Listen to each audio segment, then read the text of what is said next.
Akkam jirtu kabajamoota fi jaalatamtoota hordoftoota biiftuu Oroo bakkuma jirtanitti nageenyi keenya kan kabajaatiif kan jaalalaa isin haa ga'u isiniin jennetti aansun oduu sa'a kana qabannee dhiyaannee jirra. Hanga dhuma sagantaa kanaatti nu wajji turaan affeeraa kenna. Kun biiftuu Oroodha keessani. Jajjabeeffadhaa laayik sheer godhuu hin dagatina.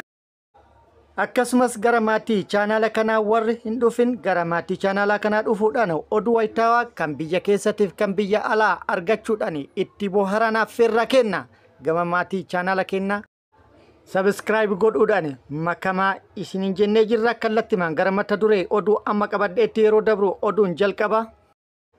Odeeffannoon Dr. Gammachuu Magarsaatiin wal qabatee miidiyaa hawaasaa kanarratti hafarfamaa ture yookaan immoo odeeffamaa ture.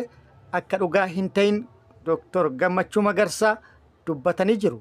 Waan ani quba hin qabne yookaan immoo waan beekamtii kiyyaana ala ta'e jechuudhaan dubbatee jira. Dabalata isaa qabna. Oduun itti aanu oduu oolmaa Oromiyaati. Oduu oolmaa Oromiyaati. Lolli loltoota mootummaatii fi waraana bilisummaa Oromoo gidduutti Oromiyaa bakkoota garaagaratti gaggeeffamaa jiru itti fufee jira. Waraanni bilisummaa Oromollee Oromiyaa bakkoota garaagaratti loltoota mootummaa irratti haleellaa raawwataa jiruun miidhaa guddaa irratti dhaqqabsiisuun injifannoo irratti argachaa jiraachuu beeksisee jira. Tibba kana xiyyeeffannaan isaa mooraa waraana mootummaa irratti ta'uun walqabatee bakkoota garaagaratti mooraa waraana mootummaa hedduu irratti haleellaa raawwatee mooraa waraana mootummaa hedduu hojiin ala akka taasises beeksisee jira. Haaluma kanaan har'as bakkoota garaagaratti haleellaa raawwatee jira. Haleellaa raawwateenis injifannoo argatee jira. Dabalata oduu kana qabna. Oduun itti aanu kun oduu simbirtuudha. Oduu simbirtuutiin mootummaan Ameerikaa yookaan pirezidaantiin Ameerikaa Doonaald Tiraamp aangoo gadi dhiisuuf akka deemu dhagahamee jira. Oduun inni biraa Israa'eel ibidda bosonaa ka'ee to'atuu dadhabdee jirti. Ibiddi bosonaa ka'ee miidhaa guddaa dhaqqabsiisee jira. Guyyaa lamaaf kan itti fufe yoo ta'u qabeenyi hedduu akka barbadeesse himamaa jira. Ibidda bosonaa kana to'achuuf yaalii guddaa taasiftus hanga ammaatti to'achuu hin dandeenye. Humna isiitii ol ta'uu irraa kan ka'e addunyaa gargaarsa gaafattee jirti. Oduu dabalataa qabna. Guutuu oduu kanneenitii fi kan biroollee qabna. Guutuu oduu wajjin isin wajjin ka turu ani Bariisoo Ganamooti. Akka itti aanu kanatti wal duraa duuban qabadhee jira. Hanga dhumaatti na wajjin tura. Dr. Gammachuu Magarsaa. Dr. Gammachuu Magarsaa rakkatee Dambidoolotti galee mana kiraa keessa jira jechuudhaan odeeffannoo miidiyaa hawaasaa kanarra naannawaa jiru haalee jira. Waan ani quba hin qabne. Odeeffannoon kun beekamtii kootiin ala jedhee jira. Dr. Gammachuu Magarsaa olola miidiyaarraa hafarfamaa jiru kana akkana jedhuudhaan mormee jira. Dambidoolotti galuun dhoorkadha moo har'uma Dambidoolotti haa galuu jechuudha moo maal jechuudha jechuudhaan gaafatee jira. Akkasumas ka'umsi odeeffannoo kanaa hoo eessa? Duuba isaa hoo saayinsiin jiru maali jechuudhaan gaafate. Dr. Gammachuun akkana jedhe. Ani manni koo Dambidoolloodha.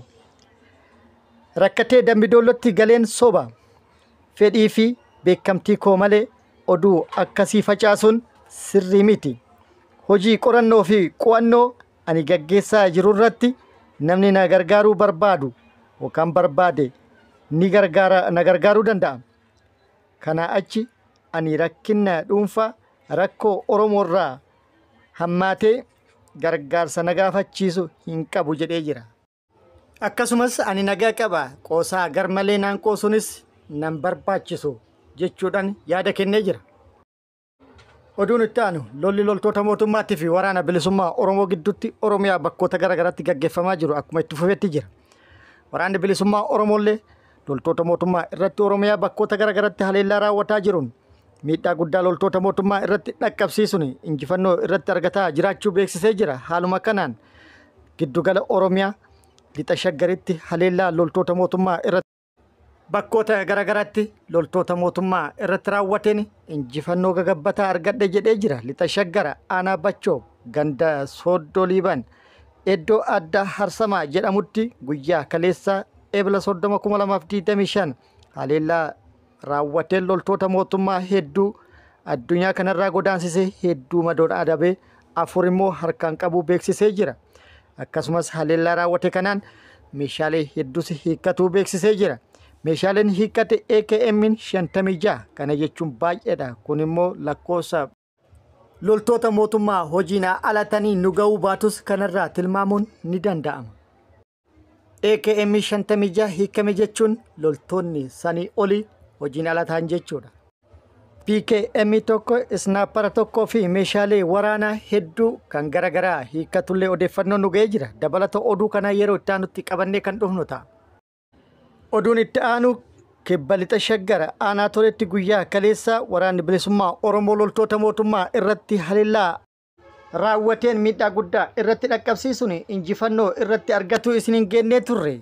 Guutuun odeeffannoo kanaa yookaan immoo dabalanni odeeffannoo kanaa nu ga'ee jira. Haleellaa hadhee hidhuudhaan loltoota mootummaa kanarratti raawwateen loltoota mootummaa 16 battalumatti addunyaa kanarraa kan godaansise akka ta'ee fi akkasumas immoo 27 kan madeesse ta'uu oduun dabalataa nu gahee jira. Kun akkuma jirutti ta'ee har'as giddugala Oromiyaa bakkoota garagaraatti fi akkasumas lixa Oromiyaa bakkoota garagaraatti loltoota mootummaatii fi mooraa waraana mootummaa irratti haleellaa raawwatuudhaan injifannoo gagabbataa argatu waraanni bilisummaa Oromoo odeeffannoo nuun ga'een jira. Yeroo itti aanutti qindeeffannee kan isin biraan geennu ta'a. Oduu biyya alaattiin pirezidaantiin Ameerikaa Doonaald Tiraamp aangoo gadi dhiisuuf akka deemu himamee jira. Aangoo kanas kan gadi dhiisu fedhiidhaan akka ta'es dubbatamee jira. Gorsaan nageenya biyyoolessaa Maayik Waltizii fi itti aanaan isaa Alex Wang aangoo isaanii gadi dhiisuu Reuters mirkaneessee jira. Guutuu fi dabalata odeeffannoo kanaa yeroo itti aanutti qabannee dhufna. Israa'elitti ibiddi bosonaa ka'e to'annaan ala ta'e jedhamee jira. Ibiddi bosonaa Israa'el naannawa magaalaa Yerusaalemitti qabate har'as guyyaa lammaffaa fi hin danda'amne. Kanneen balaa ibiddaa kanaan shakkaman to'annoo jala oolus Israa'el beeksiftee jirti. Tajaajilli ittisa balaa ibiddaa Israa'el akka jedhetti gareewwan lafoo 163 fi xayyaarota 12 bobbaasuudhaan ibidda kana dhaamsuudhaaf yaaliin taasifamaa jira jedhanii jiru. Poolisiin karaawwan gurguddaa sodaa kanarraa cufaman bansiisaa akka jirus himee jira. Ministeerri muummee Israa'el Benjaamin Netanyaa'uun namoonni ibidda kana qabsiisuun shakkaman to'ataman jedhee jira. Ibiddi kun roobii kaleessa daandii guddicha Yerusaalem gara Teelaaviv gidduurratti qabate jedhee jira. Poolisiin karaa cufuun lammiilee 60,000 lakkaa'aman naannicharra jiraatan baraaruuf kaleessarraa jalqabee carraaqaa jira jedhee jira. Ejensiin baraarsaa Maageen Deevid Adoom akka jedhetti namoonni 23 balaa kanaan rakkoo hargasuutiif saaxilamanii wal'aansi taasifamuu fi himee jira. Akkasumas balaa kanaan qabeenyi hedduun akka barbadaa'es himuudhaan hojjettoonni ittisa balaa ibiddaa 17 balaa ibiddaa kanaan akka miidhamanis himamee jira. Akkasumas gareewwan ittisa balaa kana to'achuuf halkanii guyyaa hojjetaa jiran jedhamee jira. Oduu biyya alaatiin Ameerikaan qoqqobbii neetwoorkii bittaa misaa'ila baalaastikii Iraan irratti xiyyeeffate keettee jirti. Ministeerri dhimma alaa Ameerikaan qoqqobbii toora bittaa misaa'ila baalaastikii Iraan irratti xiyyeeffate kaa'uu ibsee jira. Akkasumas dhaabbilee Iraanii fi Chaayinaa keessa socho'an 6 irrattis qoqqobbii keettee jirti. Isaan kunneenis kan akka korporeeshinii eegdota warraaqsa Islaamaa Iraan bakka bu'an kan meeshaa misaa'ila baalaastikii sochoosu bitatan irratti qoqqobbii akka kaa'ame beeksisanii jiru. Akka qondaaltonni Ameerikaa jedhanitti qoqqobbiin kun neetwoorkii keemikaalota kan akka soodiyem parkiloreetii fi daayikootil sebaakeet Chaayinaa irraa gara Iraanitti gurguruuf haala mijeesse jedhame irratti kan xiyyeeffate yoo ta'u, sagantaa misaa'ila baalaastikaa Iraan jeequuf kan ta'e yookaan kan xiyyeeffate akka ta'es himamee jira. Ibsa ministeerri mallaqa Ameerikaa Scott Bessant kenneen dandeettiin misaa'ilaa fi meeshaa waraanaa biroo Iraan guddataa dhufuun nageenya Ameerikaatii fi michoota isii balaadhaaf saaxilee jira jedhee jira.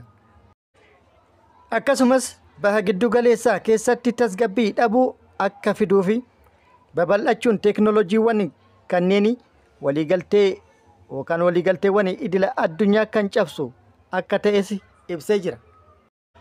Kabajamoota fi jaalatamtoota hordoftoota biiftuu Oroo oduun ammaaf qabadde kana hanga ammaa kana guutuu oduu wajjin ka ture Ambariisoo Ganamooti hanga yerootti aanutti deebinee wal agarrutti nageenyi rabbi isiniif haa baay'atu nagatti nu turaa hawwii kenna nagatti nu turaa.